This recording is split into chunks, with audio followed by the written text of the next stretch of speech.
시청자 여러분 안녕하십니까? 파워 인터뷰 화제인 박미라 기자입니다. 가상자산에 대한 전 세계적 관심이 뜨겁습니다. 국내에서도 가상자산과 관련한 특근법이 지난 3월부터 시행되고 있는데요. 2013년 7월 우리나라 최초의 가상자산 거래소로 출발한 곳이죠. 오늘 파워 인터뷰 화제인에서는 코빗 오세진 대표를 모시고 가상자산 거래소에 대한 자세한 이야기 나눠보도록 하겠습니다.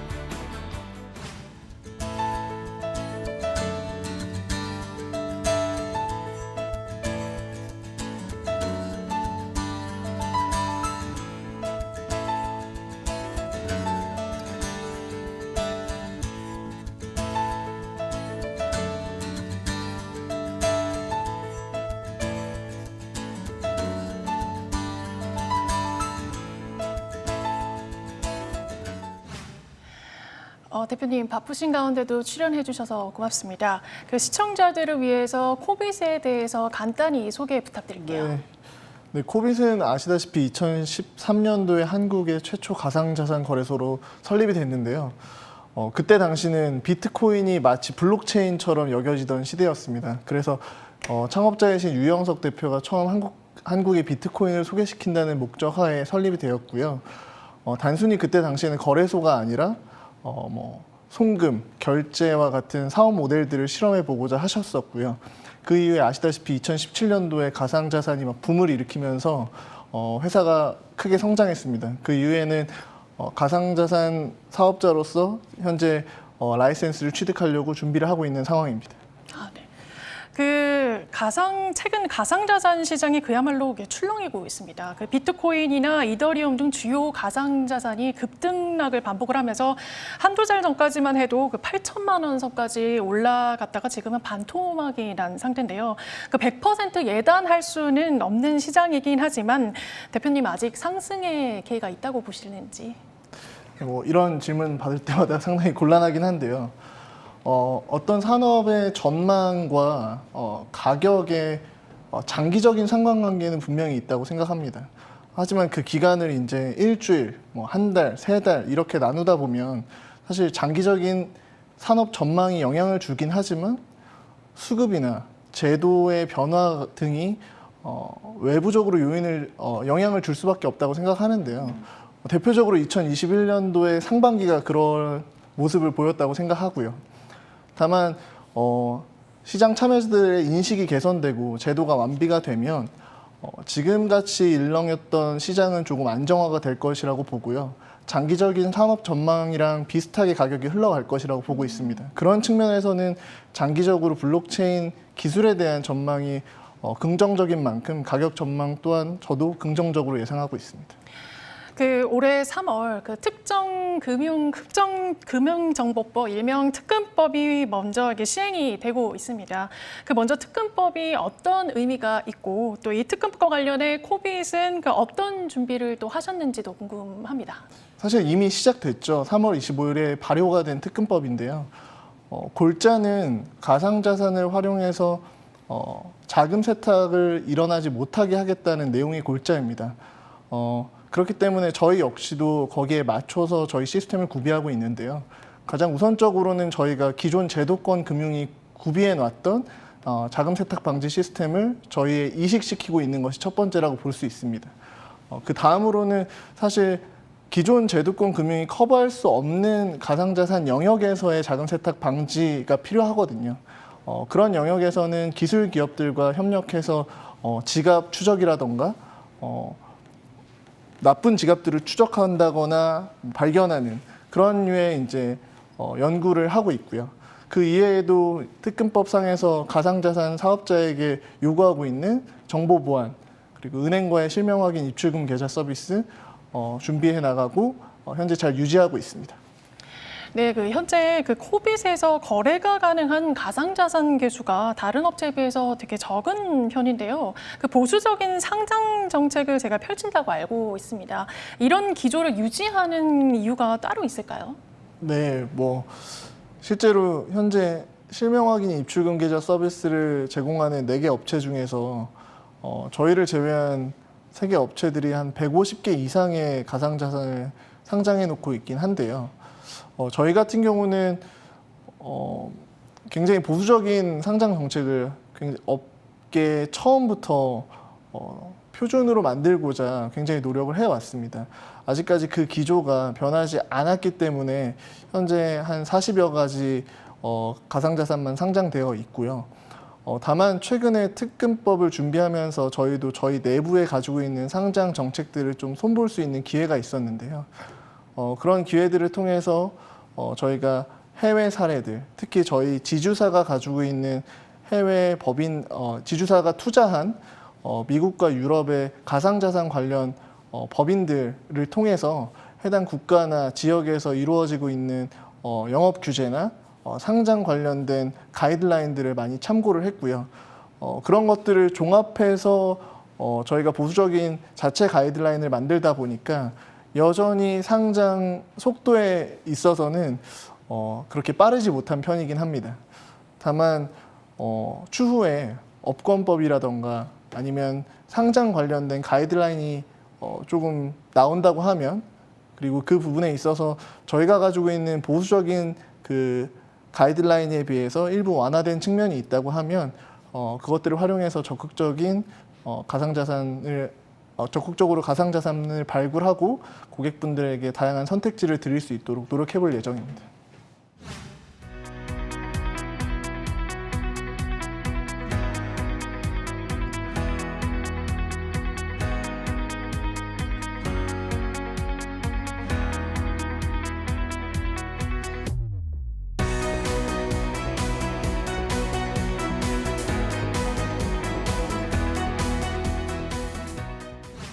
최근 그 웹 2.0으로 또 코비스 홈페이지가 새롭게 바뀌었는데요. 이에 대해서도 좀 간단히 소개 부탁드립니다.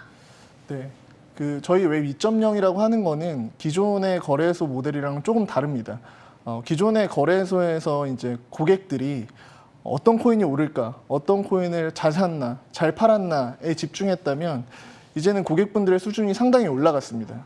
그래서 코인에 대해서도 논의하시는 바를 보면 금이 올라갔는데 비트코인은 과연 오를까?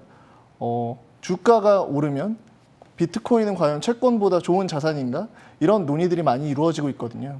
그렇기 때문에 그런 것들을 잘 보고서 비교해보고 투자 의사결정을 내리실 수 있게 기존 금융 지표라던가 유튜브 컨텐츠라던가 다양한 컨텐츠로 고객분들의 투자 의사결정을 도울 수 있고요.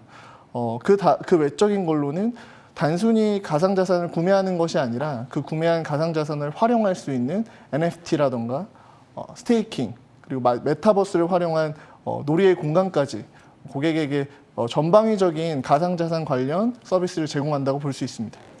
아까 전에 이제 메타버스에 대해서도 얘기를 좀 해주셨는데요. 웹 2.0에서 그 코비타운 메뉴를 보니까 메타버스의 개념도 도입이 되어 있다고 하는데요. 그 어떤 내용인가요? 사실 요즘에 메타버스가 굉장히 핫한 주제긴 한데요. 메타버스가 전혀 새로이 나온 개념은 아닙니다. 보면 이전에 게임 월드에서도 동일하게 존재했고요. 다만 그 시장이 좀 확장성 측면에서 최근에 나온 메타버스들은 그 확장성이 좀 무한하다라는 개념을 좀 가지고 있고요. 그런 가상 세계에서 현실 세계에서 이루어졌던 재화와 용역의 구매 판매들이 완전히 다른 방식으로 이루어지고 있습니다. 그런 것들의 매개 수단으로서 가상자산이 굉장히 큰 역할을 할 수 있다고 보고 있기 때문에 저희도 메타버스에 굉장히 관심을 갖게 됐고요.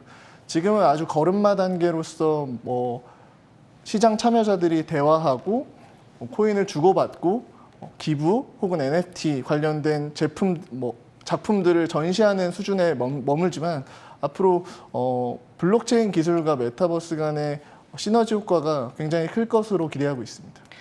네, 이제는 좀 NFT 아까 말씀해 주셨는데요. 이제 NFT에 대해서도 한번 얘기를 좀 해보려고 합니다.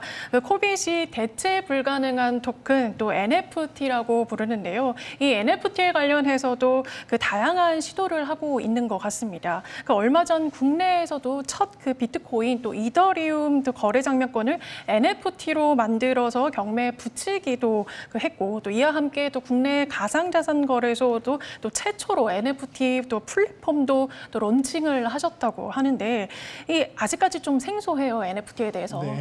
그래서 NFT가 도대체 무엇인지 또 그 코빗은 이 NFT를 시장 자체의 성장 잠재력이 있다고 또 보시는지 또 궁금합니다. 네, 그 이름 때문에 좀 헷갈려 하시는 게 많은 것 같아요. 대체 불가능한 토큰이라고 해서 작품 하나가 토큰 하나고 그 토큰을 막 주고받는 게 NFT가 아니고요. 사실 NFT는 블록체인 기술을 이용해서 컨텐츠에 약간 암호화된 표식을 심어 놓는 것을 NFT라고 합니다. 그렇기 때문에 실제로 NFT라는 플랫폼을 통해서 다양한 컨텐츠들의 거래가 있을 수 있는 것이고요. 그것이 무엇이 장점이냐고 하면 사실 기존의 컨텐츠, 소위 IP를 만들어내는 시장에서는 IP의 창작자보다 그것을 유통하거나 그것을 판매할 수 있게 장을 만들어주는 플랫폼 사업자들이 굉장히 이득을 보고 어떻게 보면 중앙화된 권력을 가졌거든요. 하지만 이제 NFT 시장에서는 조금 더 P2P 방식의 거래가 가능하게 되다 보니까 실제로 IP를 창작하는 창작자들에게 상대적으로 많은 이익이 분배됩니다. 그런 류의 이제 시장의 비효율성을 개선하고 실제로 창작자들이 더 많은 효익을 가져감으로 인해서 더 좋은 컨텐츠들이 발굴될 수 있는 그런 시장을 저희는 기대하고 있고요. 거기에 가장 기본이 되는 누구에게 어떤 수익이 돌아가고 그것들이 약속된 대로 잘 지켜져 있느냐, 그것들이 잘 트래킹이 되느냐가 블록체인 기술을 통해서 이루어지고 있다고 보고 있습니다. 그 이제 가상자산 투자에 이제 처음 입문한 사람을 요즘 코린이라고 이제 네. 부르더라고요. 이 코린이와 같은 초보 투자자들을 위해서 이제 자체 교육 콘텐츠를 또 제작을 하고 있으시다고 들었습니다. 그 코빗에서 운영하고 있는 그 유튜브와 또 저금통이 또 있다고 하는데 이 둘 다 이게 좋은 반응을 얻고 있다고요. 네, 사실 저금통이랑 유튜브 채널 둘 다 저희가 같은 목적으로 시작했습니다. 저금통 같은 경우는 저희도 거래소다 보니까 가상자산을 발굴해서 상장을 하는데요. 기존의 거래소, 소위 가상자산 사업자들이 상장을 하면서 하는 이벤트들이 굉장히 천편일률적입니다. 입금을 하거나 거래를 많이 하거나 그러면 에어드랍을 준다. 사실 그런 것들이 굉장히 참여자들로 하여금 왜곡된 반응을 불러일으키게 한다고 저는 생각했고요. 시장 참여를 하지 않는 외부의 시선도 그렇게 곱지 않았습니다. 그런 차원에서 저희는 그렇게 천편일률적인 이벤트를 하기보다는 저희가 상장하는 가상자산에 대해서 고객한테 올바른 정보를 전달드리고 실제로 고객이 그 정보를 기반으로 한두 퀴즈 정도를 풀어본 다음에 맞추면 에어드랍을 받는 그런 이벤트를 만들었고요. 그것이 이제 정착이 되면서 저금통이라는 서비스가 되었습니다. 유튜브 역시도 동일한 이유 때문에 만들어졌는데요. 기존 제도권 금융 상품들은 이런 머니투데이 방송이나 다양한 방송을 통해서 정제된 정보를 들을 수 있지만 가상자산 업계에서는 사실 아직까지는 차트 분석과 이런 루머 같은 것들을 전달하는 그 이상의 컨텐츠들이 많이 없습니다. 그런 환경 속에서 코빗 같은 경우는 좀 언론사는 아니지만 정제된 정보들을 고객분들이 알아듣기 쉬운 언어로 해석해서 전달드리면서 조금 더 정확한 의사 판단을 하실 수 있게 도움을 드리고자 유튜브를 개설했습니다. 거기에 실제로 진행하시는 정성문 이사님도 제도권 금융에서 산업 조사를 하시던 분이셔서 조금 더 그 투자에 맞는 설명을 드릴 수 있었기에 좋은 반응이 있다고 생각하고 있습니다. 네, 그 지난해에 그 컨소시엄으로 설립된 디지털 자산 커스터디 기업인 한국 디지털 자산 수탁, 이걸 줄임말로 KDAG이라고 하는데 이게 올해 1월 그 신한은행으로부터 이렇게 전략적 투자를 유치한 데 이어서 그 세계 최대 디지털 자산 금융 서비스 기업 중 하나인 비트고와 또 업무 협약도 체결을 했다고 제가 들었습니다. 그 KDAG의 비즈니스 추진 계획도 한번 들어보고 싶어요. 네. 실제로 지금 가상자산 산업이 발전하기 위해서는 그것들을 뒷받침해줘야 되는 여러 시스템들이 구비되어야 된다고 생각하고요. 그런 것들 중에 가장 기본적인 것이 수탁 서비스라고 생각합니다. 그런 것들을 만들어 보기 위해서 KDAG은 코빗, 페어스케어랩, 블로코가 컨소시엄 형태로 만든 수탁 회사이고요. 현재는 자체 콜드월렛 개발하면서 어떻게 하면 이제 외부 리포팅이나 고객한테 리포팅하는 방식들을 표준화할 수 있을지에 대해서 고민하고 있습니다. 감사하게도 신한은행 측에서 디지털 자산 영역의 발전 가능성을 좀 높게 판단하셔서 동시에 저희 기술력도 인정해 주셔서 투자를 해주셨고요. 동시에 한국 시장이 갖는 영향력 때문에 비트고와 업무 협약을 하게 됐는데요.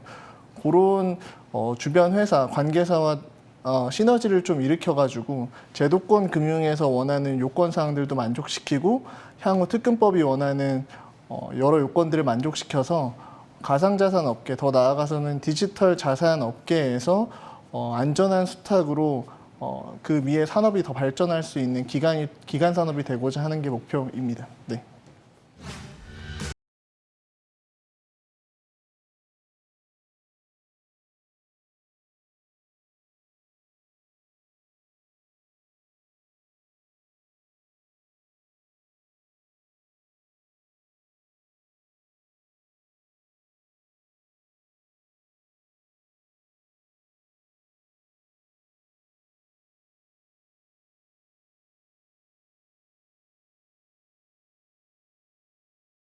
네, 이번에는 코빗의 향후 계획과 또 사업 비전에 대해서 알아보겠습니다. 지난해 3년 만에 흑자 전환에 성공하셨습니다. 올해 또 실적 목표는 어떠신지도 이제 궁금합니다.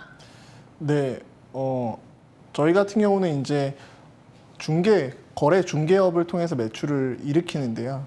아까 전에도 말씀드렸지만 웹 2.0 그리고 그 위에 올라가는 다양한 컨텐츠들을 통해서 고객분들로 하여금 다양한 고객 경험을 갖게 하고 그에 따른 매출원을 다양화하고자 하는 게 올해 목표입니다. 더불어서 작년 같은 경우는 단기는 흑자였지만 영업이익은 약간 마이너스였는데요. 올해는 이런 매출 다양화와 시장 흥행을 더 힘입어가지고 영업이익 흑자 전환을 목표로 하고 있습니다. 네, 이 주제는 정말 안 다뤄볼 수가 없는 주제이기도 하는데요. 이 가상자산 시장 규모가 정말 너무 커지면서 이 시장을 제도권으로 끌어들여서 규제를 해야 된다 이런 주장이 계속 나오고 있습니다. 대표님 혹시 제도권을 끌어들여야 한다 이 주장에 동의하십니까? 네, 당연히 동의하는 입장이고요. 저 역시도 가상자산 사업자, 거래소를 운영하면서 보았던 다양한 범죄 관련 행위들이 있습니다. 작년에 굉장히 뜨거운 감자였던 N번방 사건이라던가 탈세 관련된 이슈들도 그렇고요. 그런 것들이 좀 더 가상자산 업들이 제도권화되면서 그런 부분들은 제거되고 긍정적인 부분들이 조금 더 양지로 드러나면서 산업이 성숙될 수 있는 기회가 만들어져야 된다고 생각하고 있습니다. 네, 그러면 앞으로 가상자산 시장이 어떻게 제도권으로 안착이 되어야 할까 이런 궁금증도 좀 생기긴 하는데요. 혹시 업법권이라고 얘기를 좀 많이 나오잖아요. 네, 이 업법권이 지정이 좀 되어야 할까요? 네, 어떻게 보면 지금 나오고 있는 특근법 같은 경우는 가상자산 사업자들을 기존의 제도권 금융의 시스템에 좀 맞춰가는 그런 방식이라고 볼 수 있습니다. 그렇기 때문에 기존 금융회사가 가지고 있는 자금 세탁 방지 시스템을 어떻게 보면 저희가 배우고 적용시켜 나가는 과정이라고 볼 수 있는데요. 다만 기존 제도권 금융에서 커버할 수 없는 영역들이 있습니다. 분명히. 실제로 입출금 방식도 굉장히 다르고 어떻게 보면 여기에서는 개인의 지갑 관련된 이슈들도 굉장히 다르고요. 그렇기 때문에 업권법이 들어와서 실제로 특근법에서 포용할 수 없는 부분들을 규정해 주어야지 실제로 가상자산을 이용해서 이루어지는 다양한 잘못된 행동들을 걸러낼 수 있고 실제로 가상자산을 위해서 발전시킬 수 있는 그런 좋은 토대가 마련되어야 된다고 생각하고 있습니다. 네, 최근 해킹과 또 스미싱, 또 이런 전자금융 관련 범죄도 또 급증을 하고 있습니다. 이에 대해서 또 코빗은 또 어떻게 또 대응을 하고 있는지도 궁금합니다. 네, 사실 저희같이 가상자산 사업을 영위하는 사람들은 항상 주의해야 되는 이슈라고 생각하는데요. 먼저 해킹 관련해서 말씀드리면 해킹에 쓰일 수 있는 소스들은 실제적으로 외부나 내부에 모두 접근이 가능한 것으로 보입니다. 그렇게 경계를 하고 있고요. 그런 차원에서 기존 특근법에서도 제시해 줬듯이 직원 알기 제도, 그래서 상시로 뭐 키를 바꾼다던가 저희 접근 권한 제어 같은 것들이 내부적인 정보 통제를 위해서 항상 이루어지고 있고요. 실제 외부 같은 경우는 기존 제도권 금융에서 동일하게 하고 있는 망분리라던가 접근 제어들 굉장히 강도 높게 진행하고 있습니다. 해킹과 별개로 또 다른 이슈로 이제 스미싱 말씀 주셨지만 보이스피싱 범죄자들이 자금을 세탁하는 뭐 이런 위험도 굉장히 큰데요. 그런 거 관련해서는 저희가 이제 출금 통제를 굉장히 강화하고 있습니다. 아시겠지만 은행에 가셨을 때도 큰 금액을 갑자기 인출하게 되면 다양한 질문들을 받게 되잖아요. 저희 같은 경우도 실제 출금을 요청하셨을 때 실시간 알고리즘을 통해서 예상치 못한 혹은 굉장히 이상한 출금 요청이다라고 했을 때에는 수기로나 항상 수기로 100% 매뉴얼 작업으로 해당 출금에 대한 증빙이나 제반 사항들을 검수하고 그 이후에 출금이 이루어질 수 있도록 준비하고 있습니다. 그 마지막으로 코빗의 그 향후 계획과 또 목표, 또 비전에 대해서도 한 말씀 부탁드립니다. 네, 그 코빗이 이렇게까지 성장할 수 있었던 거는 2013년도에 고객분들한테 비트코인이라는 새로운 자산군에 대해서 처음 소개시켜 드렸기 때문이라고 생각합니다. 그때 당시에는 비트코인이 뭐고 도대체 어떻게 거래하는지도 몰랐기 때문에 실제로 코인을 거래할 수 있는 어떤 장을 마련해 드린다는 것 자체가 고객분들에게 가치를 드리고 고객 가치를 실현시켜서 그것들을 통해서 저희가 큰 수익을 얻을 수 있었는데요. 지금 같은 경우는 사실 어디서든 누구든 가상자산을 거래하고 싶으면 접근이 가능한 시장이 되었거든요. 더 이상 여기서는 거래 자체만으로 고객분들에게 더 가치를 드릴 수 있다고 생각하지는 않고요. 아까 전에도 말씀드렸듯이 가상자산과 관련된 다양한 컨텐츠들, 메타버스, NFT, 스테이킹 그 이외에도 사실 굉장히 여러 가지 주제들이 있습니다. 아직 발굴되지 못한 것들도 있고요. 그런 것들을 발굴해 나가면서 이 일전에 저희가 한국 최초로 비트코인을 소개시켜 드렸고 그것을 통해 고객이 가치를 느꼈듯이 새로운 가치 있는 컨텐츠들을 소개시켜 드리고 그것들을 통해서 더 많은 수익을 창출하는 것을 목표로 하고 있습니다.